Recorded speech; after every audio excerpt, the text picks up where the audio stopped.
کہتے ہیں ایک بادشاہ تھا، وہ کسی پہ خوش ہو گیا تو اس نے اس کو کہا کہ تم میرے محل میں داخل ہو جاؤ اور شام تک جو میرے محل سے تم اکٹھا کر سکتے ہو تم اس کو جو ہے وہ اپنے لیے لے کے جا سکتے ہو۔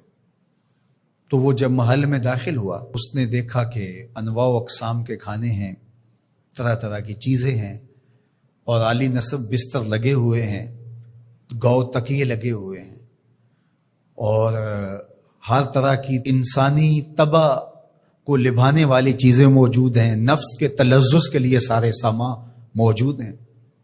تو وہ گیا اور اس نے انواع و اقسام کے کھانے کھائے اور کھانے کھا کے اور مختلف وہاں انواع و اقسام کے مشروبات پیے اور ایک گاؤ تکیے سے ٹیک لگا کے ان نظاروں کو دیکھنے لگا۔ ایسی مستی چڑھی کہ آنکھ لگ گئی۔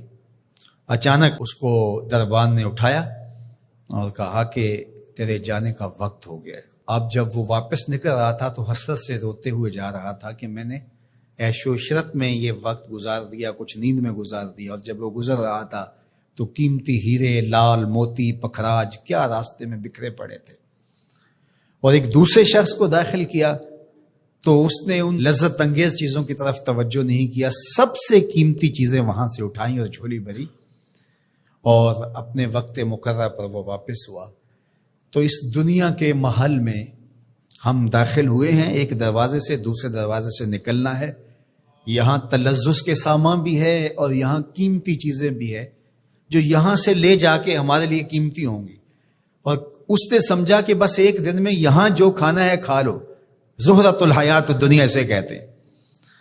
اور دوسرے نے کہا کہ یہاں تو بھوک کاٹ کے جیسے بھی تو میں جہاں جا رہا ہوں تو یہاں سے جتنی قیمتی چیزیں اٹھائی جا سکیں اس کو اٹھا کے وہاں کے لیے لے جاؤں۔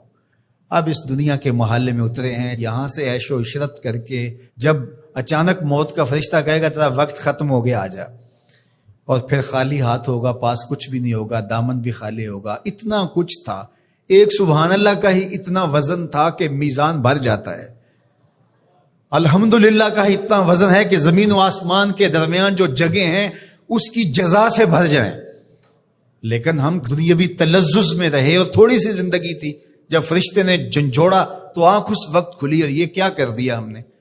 لیکن جو اللہ کے بندے ہیں وہ کہتے ہیں کہ یہ تو آخرت کو جمع کرنے کی کھیتی ہے، یہاں جتنا کچھ جمع کر لیں۔ اصل یہاں سے کیا اٹھا سکتے ہیں، ہر شخص کا اپنا انتخاب ہے کہ وہ کیا اٹھائے گا۔ اپنے لیے وہ ابدی چیزیں اٹھائے گا جو ان کے لیے ختم نہیں ہوں گی، یا وہی کھا کے وہی چھوڑ کر کے اور اچانک مستی میں چلا جائے گا اور پھر فرشتہ اس کو جھنجھوڑ کے کہے گا اٹھ تیرا وقت پورا ہو گیا ہے۔ اللہ اکبر۔ فرمایا ہر شخص جب صبح کرتا ہے تو اپنی سانسوں کے ذریعے سے کچھ خریدتا ہے۔ اب اس کی مرضی ہے، چاہے آزادی خرید لے، چاہے گرفتاری خرید لے، چاہے خیر حاصل کر لے اور چاہے شر حاصل کر لے۔ وہ آخرت کا کیا سودا خریدتا ہے یا دنیا کا سودا خریدتا ہے، اس کے بعد جب آنکھ کھلتی ہے تو پھر سمجھ آتی ہے کہ میں کیا خرید سکتا۔